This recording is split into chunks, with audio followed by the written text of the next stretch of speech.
Per John Hollinger of The Athletic, the Chicago Bulls could be circling around the possibility of bringing in Jalen Duren here if the Pistons were to get cold feet. We got to talk about, do we really think this is a realistic possibility? And if it is this something that you want to see the Bulls do? All that and more in today's episode of the Windy City Breeze, the Morning Breeze. Let's go.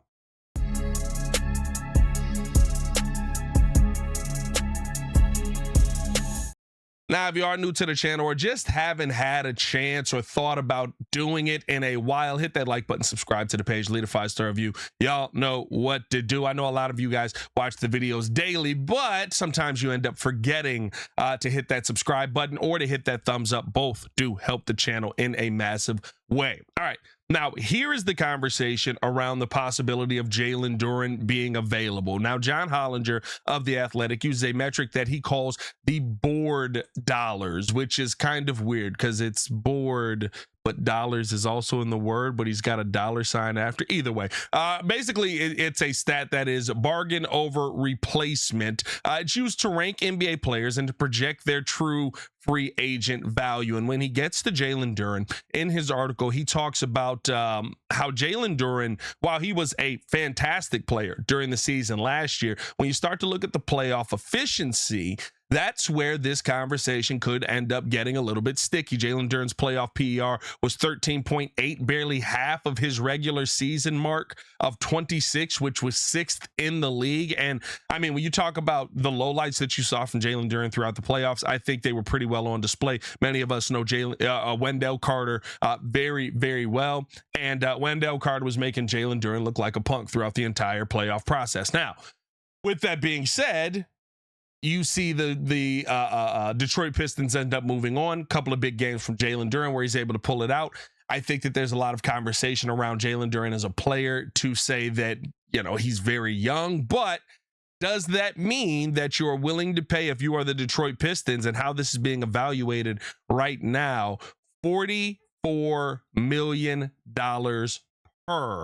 based on this board number? Now, he does go on to say that because he is Supermax eligible after making All-NBA third team, that would be essentially a 5-year, $239 million deal for Jalen Duren here.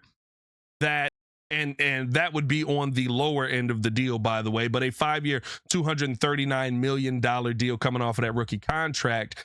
You know, there's a conversation to be had. Are you willing to pay Jalen Duren, even at a 5-year, $200 million deal value that would have him over $40 million a year?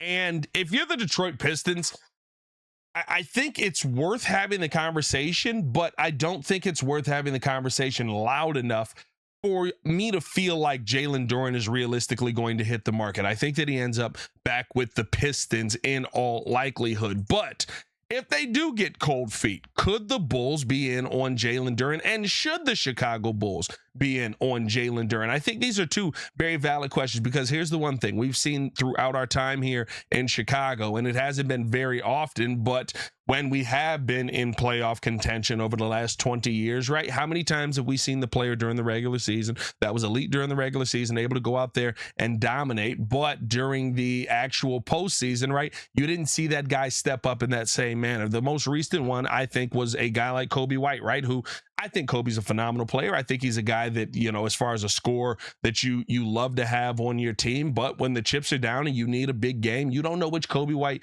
you're going to get. You might get the Kobe White that's going to be able to go out there and dominate. You also might get the Kobe White that's going to struggle, right? And we saw that yet again here in Charlotte. We saw that for years here within the play-in in Chicago. The question you have to ask yourself is Jalen Duren that kind of player? And I think if you're the Chicago Bulls, you have to ask yourself, what kind of team are you preparing to build here, where Jalen Duren might not have to be in the exact same role? Now, I know you're looking at me and you're going, well, Pat, for a $40 million player, Jalen Duren sure as heck better be in that role and better be able to produce in that role. But realistically, going to a different scheme, going to a different team, things do change, especially with where the Chicago Bulls are at right now. And I think when you look at, you know, what we saw from Jalen Duren throughout the season, 19 points per game, 10.5 rebounds a game, 2 assists per game. He was just under a block a game, but defensively, he truly was a problem, shooting at 65% from the field versus in the playoffs where we saw Jalen Duren really have a big dip, 10 points per game, 8.5 rebounds per game, 2.1 assists per game, 1.2 blocks. So the blocks went in the right direction, but you were seeing him not have that same level of impact consistently on the floor. You were seeing him not having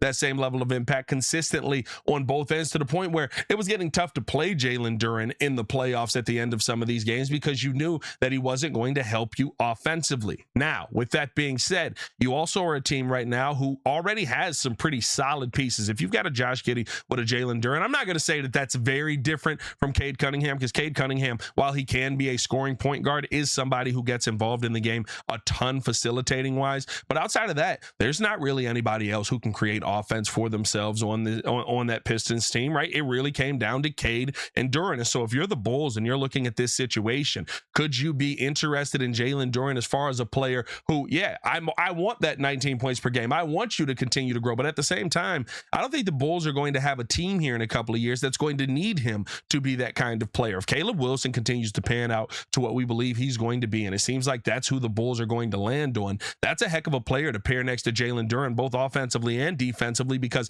now you can control the paint in a major way. And you've got two guys that don't have to be in each other's way. Now, Caleb Wilson, not a great three-point shooter, yet really doesn't take them at all, but you saw kind of at the combine him working on that shot, and that being something that he was able to kind of get knocking down in a more consistent manner. In the real game, is he going to be able to do that? I don't know. But if he can stretch that floor even a little bit, I think that opens things up for Jalen Duren. And now pairing him up with Tiago Splitter, who's going to be the head coach here for the Bulls, I think that that's a twin towers that I'd be very interested in seeing. On top of that, you've already got a young man in Modest Buzelis who's going out there and seems to be improving every single season, getting up to 16 points per game this year. Can he go out there and improve like we've seen other guys do in the past, from that 16 to that 22 to 25 point per game range? If that's the case, you're talking about multiple players who can go out there and create their own offense. Oh, by the way, the Chicago Bulls might be looking to trade up from that 15th pick and maybe give something up to try and move up in that manner and go after Keaton Wagler. So to me, now, I don't know if the Keaton Wagler aspect of this is going to happen, but right now, if you're talking about the biggest difference that Jalen Duren would make here on the Bulls, who have cap space, who have the cap room, and it's why John Hollinger said, they could be somebody who is circling around Jalen Duren.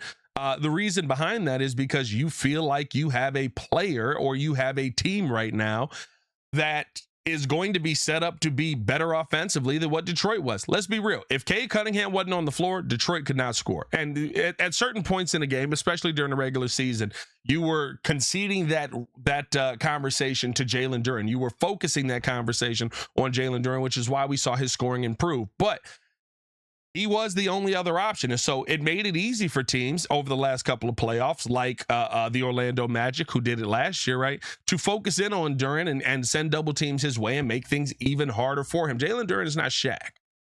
He's just not, right? Like, he's a player that can go out there and can be dominant. It can be a force, but he's not Shaq. He can't just power through everything and get these finishes at the rim. When he's able to get them going, you appreciate it. But when he's not, he's still giving you 10 rebounds a game. He's still a solid defensive player. And I think being able to take some of the pressure off of him could actually increase the talent that you're going to see from him. Now, let me know how you guys feel down in the comments below. Is this something that you would want to see the Chicago Bulls do? Do you think that this is something that is realistic for the Chicago Bulls? I'll be down there talking with you guys as well. I think that there's a lot of interesting free agents, and we heard the other day that Walker Kessler rejected possibly the offer. Now, I don't know if the numbers on the offer were true. They were saying, I believe it was $140 million for Walker Kessler was offered to him, and he rejected that number, feeling that his value was more. But if that's the case, Walker Kessler could be on the market, and he could be a younger prospect that maybe you have less concern or feel like he fits better with what the team does. He is more of a rim runner than I would say Jalen Duren is. Jalen Duren kind of gives you more as that big body down there that can be a anchor of your defense, but also somebody on the other side that can get a good back to the basket game going. Walker Kessler, to me, has that back to the basket game, but is more of a rim runner, finishes around the rim extremely well, and is more to me of a shot blocker than Duren is. But that doesn't mean better defender, right? We saw Miles Turner be an elite shot blocker for years, and we saw him be a terrible defender. And then he got to that point where he was a decent shot blocker, but he was a much better defender, right? So like I think that those don't have to be the same conversation.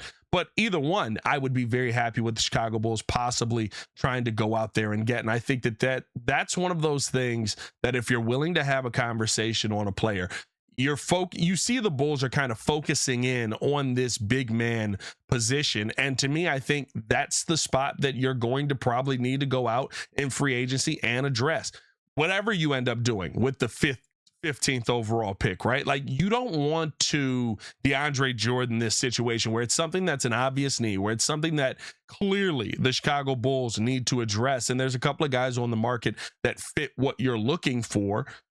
I wouldn't be mad at that. John Hollinger actually goes on to talk about Walker Kessler in this and talks about, how his board metric actually probably undervalues Kessler, and Walker Kessler is somebody who sees his value pretty clearly, but you're taking a chance on a player like Walker Kessler versus a Jalen Duren. Jalen Duren, you've seen out there no matter what. Now, I do think that part of the Walker Kessler situation is the Utah Jazz being the Utah Jazz and holding him out. But when you look at what Jalen Duren has done, like he's got proven figures, and the Bulls went with proven figures this year when hiring their coach. We'll see if that's the approach they end up taking in free agency. But realistically, I love this stat that he brings out. He talks about this season, 131 of his 272 two-point baskets were dunks. Talking about Walker Kessler here, and it explains why he shot 70.6% on his twos. Now, pair a player like that up with Josh Giddey, and I'd be very intrigued to see what ends up happening. But let me know how you guys feel down in the comments below. I'll be down there talking with you guys as well. Do you think the Chicago Bulls could be in on Jalen Duren? Should the Chicago Bulls be in on Jalen Duren? We'll keep you posted with any Bulls news that comes your way. Make sure to tap in, of course, with the Chicago Bulls Breeze as well, with Philly the Fourth over there, and Chicago Bears Breeze with Philly covering that as well. We got you covered in multi facets of the sports game. Y'all stay safe out there, Chicago. Bear down. Well, bear down. C-Red Nation, stand up. I haven't done Bulls content heavily in so long that I've almost forgotten that you got to drop a C-Red in that mud. C-Red Nation, stand up. Peace.